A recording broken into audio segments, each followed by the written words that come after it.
Hey guys, welcome back. I hope you're doing good today. Well, today I'm going to give you an update on some tomatoes that I planted.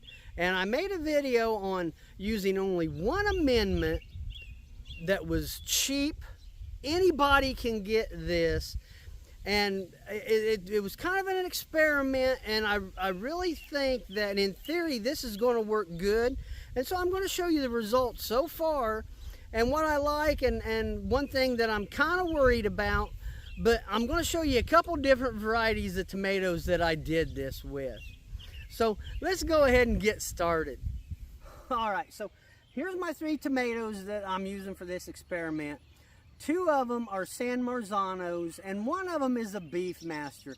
Now originally I had a big Zax planted there, and tragedy struck, and I'll talk about that maybe a little while later, but I thought this would give a really good test, you know, as far as being able to grow a big tomato like a Beefmaster and blossom end rot. You know, San Marzanos are very prone to that. So 2 of the things I wanted to see if it would work with alfalfa pellets is are you going to have blossom end rot? Is there enough calcium there to prevent that?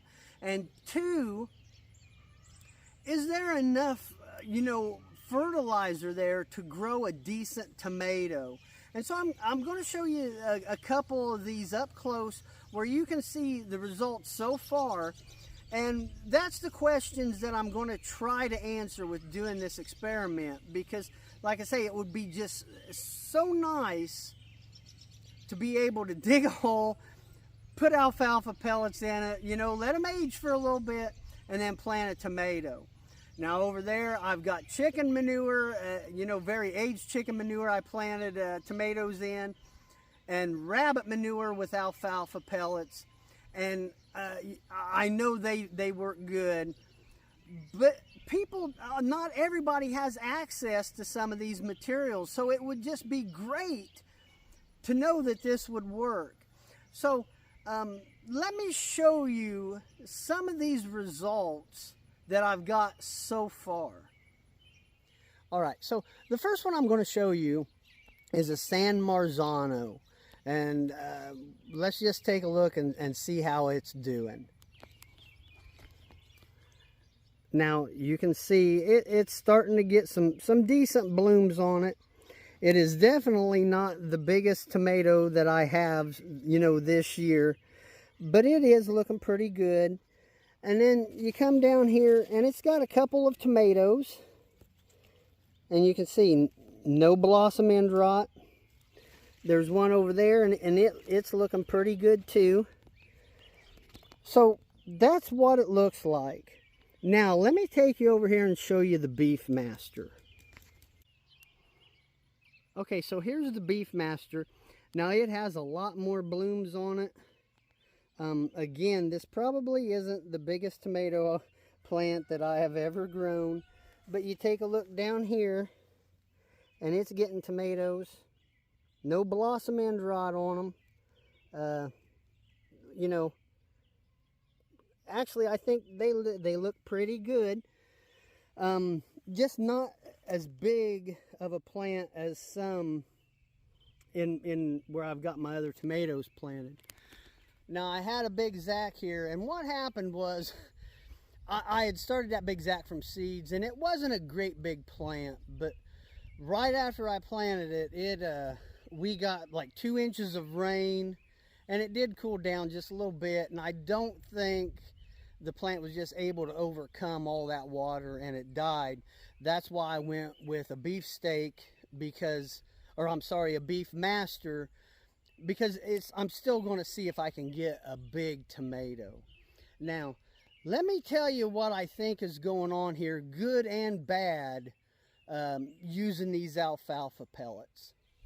Okay, so before I get started, if you watch this video and you like it and you find value in it, please consider subscribing. I would appreciate it, and as always, it is free.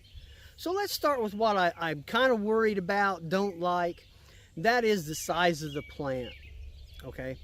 They are smaller than the ones I have planted over there. The tomatoes on these are smaller than the ones I have over there. Now, one thing I have to keep in mind is I planted these right here about a week after those. So that could be a little bit of it, but this is what I think it is. Alfalfa pellets are a very balanced fertilizer. Now you have to take into account what kind you use. If you use some that are mixed with Timothy hay or something, they're not going to be as good. But if you get a good quality alfalfa pellet, very balanced fertilizer. Two downsides to that. One, they're basically a 2-1-2 on the NPK scale. Well, that one is phosphorus. So for a tomato plant, phosphorus means root growth.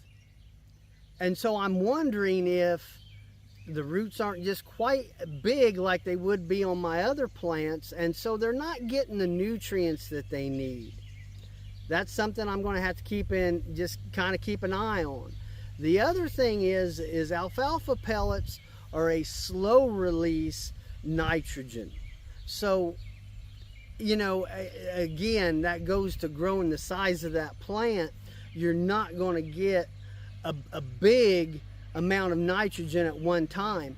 I could have maybe steeped some alfalfa pellets and put on there, but I just want to see what they do without doing anything to them.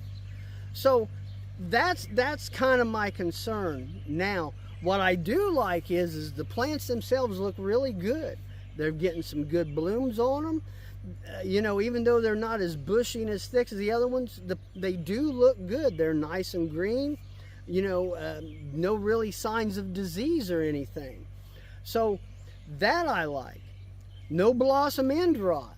And I know I don't have a lot of them on there, but it is encouraging at this point in time, especially with the San Marzano, to see no blossom end rot. And so I'm just going to have to keep an eye on this, and I will keep everybody updated. But I would really love to make a video where it would be just this simple to grow a tomato, is to dig a hole, put alfalfa pellets in it, and plant them. Well, let me know what you think, and let me know how your gardens are doing. You know, that's the video, and you know, I'll talk to you guys later. See ya.